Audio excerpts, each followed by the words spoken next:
Hello everyone, welcome to Project Kaleidoscope. My name is McNaughton, and today we are going to be talking about the 19th Amendment, women's rights, and intersectional feminism. So if you guys do not know, the 19th Amendment was ratified on August 18th of 1920, so today we are celebrating 100 years of women getting the right to vote. However, more than a dozen states beforehand had already granted millions of women the right to vote, and consequently, after the 19th Amendment was passed, millions of women were still suppressed from the vote. Despite the 15th Amendment, which was passed in 1870, which disallowed both the U.S. and any state from denying the right to vote on account of race, color, or previous condition of servitude, it still allowed the right of states to deny the right to vote on the account of gender. And further on down the line, even after the passing of the 19th Amendment, non-white women still didn't have the access to the ballot due to restrictive state and federal laws such as poll taxes, literacy tests, and ethnic barriers to citizenship. So this included Black women, Latinas, Native American women, and Asian American women. As well, to kind of put this on a little bit further, specifically Black women in the South, because of Jim Crow laws, they were often defrauded by voting registrars, or they were driven away from registration offices under the threat of violence. So today we kind of have a system where you are able to register to vote online. You don't have to go to an office to do it. But back in the day, they actually had to go inside, they had to bring their ID, register, and everything else, which could be very intimidating if there are people who are racist outside dissuading you from voting. And it did dissuade a lot of Black women and men from voting in the South, which is incredibly unfair because there were many BIPOC women who played a very instrumental part in the movement. So notably the faces of the women's suffragette movement are Susan B. Anthony and Elizabeth Cady Stanton, who are white women. However, like I said, there were many Black and other POC women who did play an instrumental part, but they were erased by their white sisters. You don't really hear about women like Sojourner Truth, Maria Stewart, and Frances E.W. Harper, who were major forces in the movement, who didn't only just focus on the rights for women to vote and women's suffrage, but also for universal suffrage. Because they recognize that, of course, that while they are women, they are still Black, and this is an intersection that they need to fight for, because there's oppression faced on both sides. We can also see how this kind of history has been erased through the Seneca Falls Convention, which was actually the first women's rights convention in the United States. It took place in 1848, and it ultimately launched a movement for equal rights. However, no Black women were invited to the convention, therefore there were no Black women's voices heard there. So while the 19th Amendment is seen as a revolutionary moment in the feminist movement, the fact of the matter is this was only a celebration for white middle-class women. Their rights were still prioritized over voting rights for all women, and this included as well the lower-class white women and men who could not pass the literacy test to vote. So due to the fact that many Black women and many Indigenous, Asian Americans, and Latino women were still unable to vote, after the passing of the 19th Amendment, Black suffragists and civil rights leader Mary Church Terrell actually asked her white sisters for help, but they responded that the disenfranchisement of Black women was a race problem and not a gender problem, and was therefore out of reach for the women's rights movement, which is not necessarily true because, of course, while she and many others are Black, they are also women, and they do suffer the same but different inequalities. And it's really important to recognize the way that these two play hand in hand together. But back then, they didn't really have a term for this, but today we do. And it was coined in 1989 by Kimberly Crenshaw. And it is called intersectionality. And intersectionality looks at the different ways in which a person can be oppressed by multiple systems of oppression. So, for example, if you are Black and a woman, you suffer from racism, but you also suffer from misogyny and the patriarchy. If you are Indigenous, a woman, and queer, you suffer from racism, misogyny, and the patriarchy, as well as the suppression of gay rights. There are many different ways that people can be at intersections, of course, but she specifically coined this term to describe the discrimination faced by Black women. And she gave an excellent TED Talk that I highly recommend that everyone watch. But to kind of summarize it, she gave the example of how when a Black woman was going to apply for a job that was employing many Black men and many white women, she was unable to get the job because she was Black and a woman.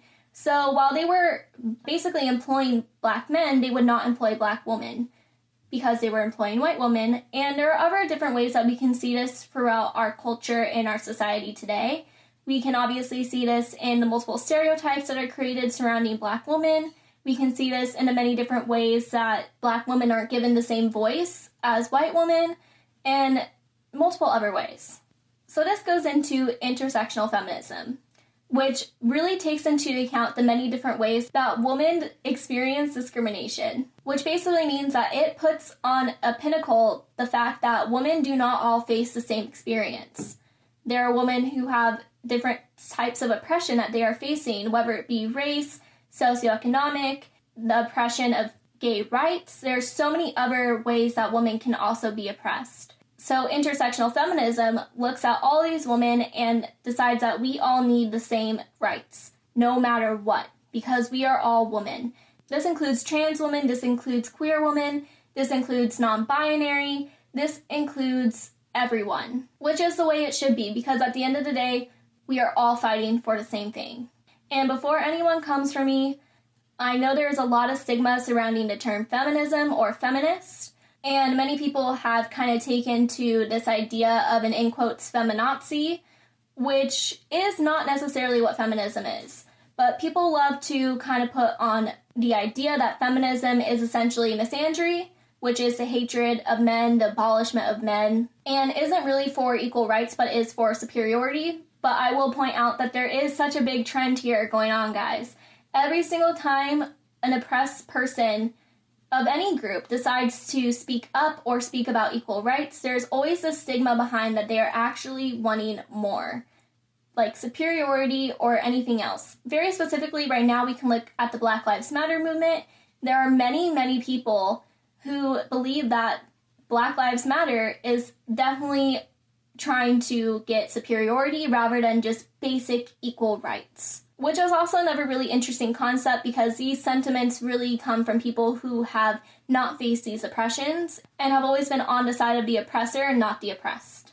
But in its roots, feminism and being a feminist really just means to be a person who believes in the social, political, and economic equality of the sexes, which is something we should all strive for. There is absolutely no reason why women and men should not be able to have the same experiences as one another in terms of social acceptance, in terms of political power, and in terms of economic equality. Because yes, the wage gap does exist, and to kind of further that more, while the wage gap does exist between men and women, the wage gap also exists between white women and BIPOC women. So intersectional feminism is a really important thing that we need to strive for. However, when the 19th Amendment was passed, intersectional feminism was not necessarily a thing, so many women still did not have the right to vote, or they were persuaded not to vote for different reasons. So women of color did not receive voting rights when white women did, and nor did different groups of women from different races receive the same voting rights at the same time. So to kind of break this down, little history lesson right now, we're going to look at very specifically when certain groups got certain rights. So on June 24th of 1924, Native American women were granted citizenship through the Indian Citizenship Act, and they were therefore able to vote. However, many states still made laws and policies that prohibited Native Americans from voting, and they did not actually receive full voting rights until 1948. So as we can see already, there is a big disparity in terms of when white women were given the vote compared to when Native American women and men were given the vote. Next, we have the repeal of the Chinese Exclusion Act in 1943. And if you guys do not know, the Chinese Exclusion Act of 1882 is really just a long line involved in the history of anti-Asian sentiment. And it essentially prevented Chinese laborers from coming into the United States for a 10-year period, so from 1882 to 1892. However, this kept getting extended and amended in multiple different ways. This was actually the first class and race-based piece of legislature in the United States history. It also excluded Chinese nationals from eligibility for United States citizenship, and the initial version of the act prevented certain kinds of Chinese laborers from entering the United States. So basically, the only people from China who were allowed to immigrate were teachers, merchants, officials, and travelers. However, in 1924, the act was actually amended to prevent all Chinese nationals from immigrating to the United States, and it also prevented citizens of other Asian nations from immigrating to the United States. So these laws were renewed twice, and they remained effective until the appeal in 1943, which gave Chinese immigrants the right to vote, including women. However, this did not include the right to vote for other Asian women or other Asian men. So until the Immigration and Nationality Act of 1952, which gave first-generation Japanese Americans citizenship and voting rights, many Asian women and Asian men were still unable to have their voices heard in the vote. Of course, this still does not cover all women and all people of color. So in 1964, we had the 24th Amendment, which abolished polling taxes and also the literacy tests that were used to keep Black people and poor white people from voting. And this was a monumentous step. This really gave a lot of ammunition to people to actually have their voices heard and actually be able to have the vote. So we finally have the Voting Rights Act in 1965, with its amendments in 1970 and 1975, which strongly prohibited racial discrimination in voting.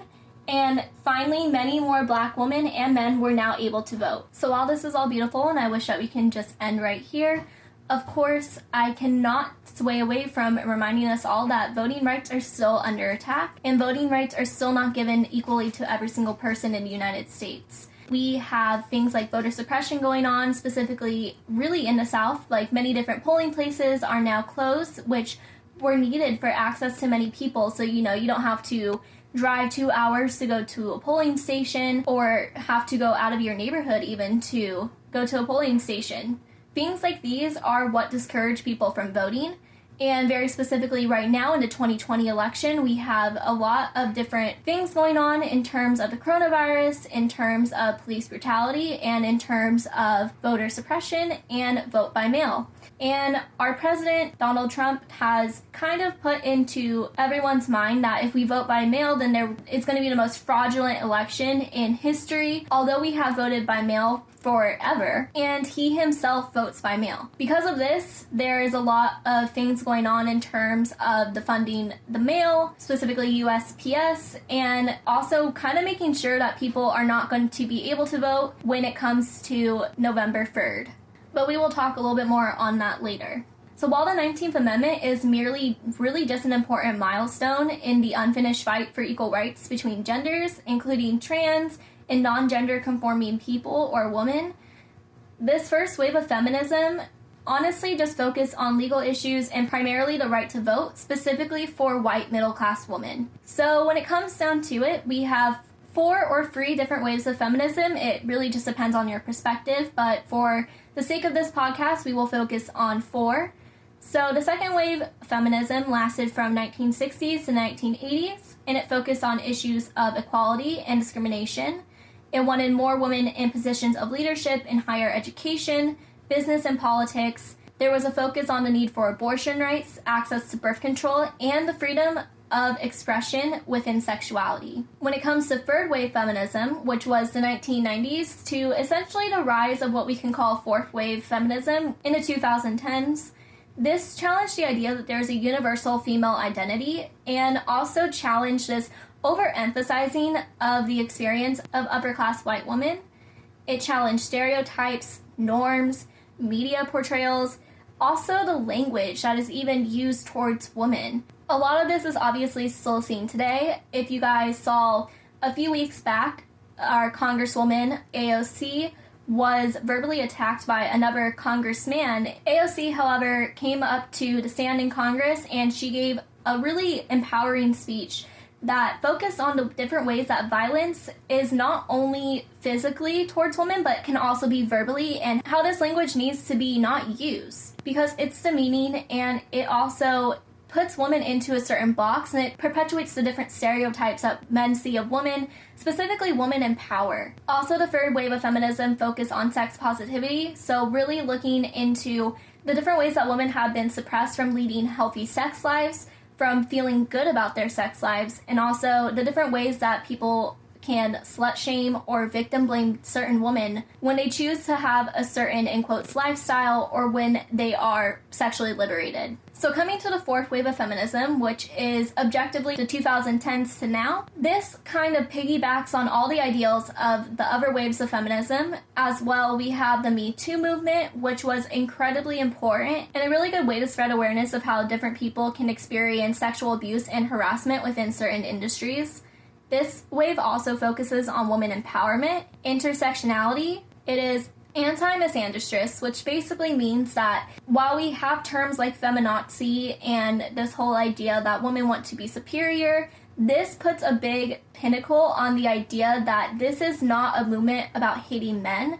This is not a movement about being superior. This is really just a movement for the abolishment of misogyny and the patriarchy. This is a movement for equal rights between men and women, and not meant to take anything away from anyone else or to diminish the issues that men face, but to really empower women to speak about the issues that they face. As well, this is a very body positive wave. It is also digitally driven. So that basically means that Instagram, Twitter, Facebook, the media, these are the different ways that women during this wave of feminism are expressing themselves and expressing the different ways that they are oppressed or they face discrimination in their daily lives. So why is feminism so important? Why are voting rights so important? Well, like I said, today in 2020, we are facing multiple different issues, and new ones just seem to kind of pop up every single day. But the big ones that we are facing are the coronavirus, which has killed many people up to date and is leaving people with lifelong issues that are going to really hinder their health, and it is disproportionately killing BIPOC people and people of lower socioeconomic status. We are also facing issues of police brutality. We've had the protests going on for months now, and justice has not necessarily still been served, so the protests will probably continue to go on for a long time. And we also have the United States President speaking on the 2020 election and how he believes it will be the most fraudulent election in U.S. history because of mail-in ballots. So as we can see, all these issues are interconnected.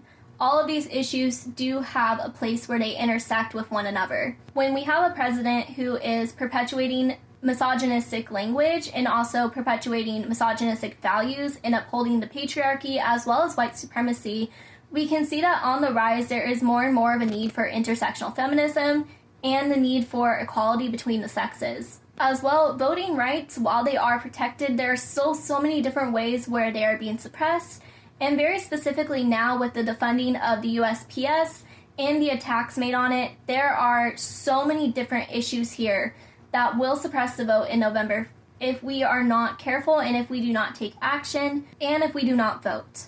Donald Trump was actually recently quoted saying, there's nothing wrong with getting out and voting, you get out and vote. They voted during World War I and World War II, and they should have had voter ID because the Democrats scammed the system. But two of the items are the post office and the $3.5 billion for mail-in voting. Now, if we don't make a deal, that means they don't get the money. That means that they can't have universal mail-in voting, so they just can't have it. End quote. Mail-in voting is something that is really necessary right now because of the fact that there are so many different ways in which voting is being suppressed. And to add on top of that, we are in the middle of a pandemic, and to vote in person right now would just not be super ideal. So mail-in ballots are extremely important, and the funding of USPS, which has honestly been under attack for a very long time, it can honestly have an impact on the election. And it also has a severe impact on people who rely on mail-in voting and people who rely on USPS for multiple different things, such as medications, bills, checks. There's so many different ways that the USPS is an extremely important service for every single person in the United States.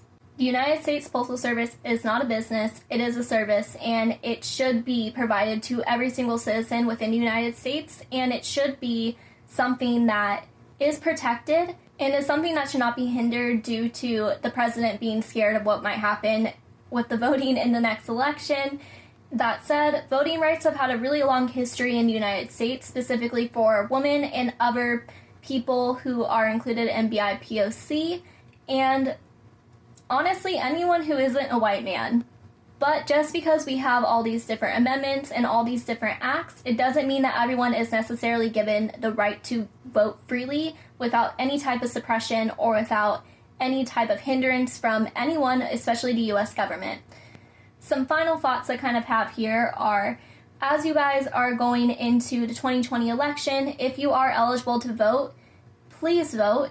And if you are sending it by mail, please know that because of the hindrance from the US government, it will take a lot more time for it to be delivered. So please send in your ballot as early as possible to make sure that your vote counts. If you don't want to actually mail in your ballot, because honestly, I've always voted by mail, but I do not mail in my ballot. I personally take it to a polling station, whichever one is closest to me, and I will drop it into a drop box.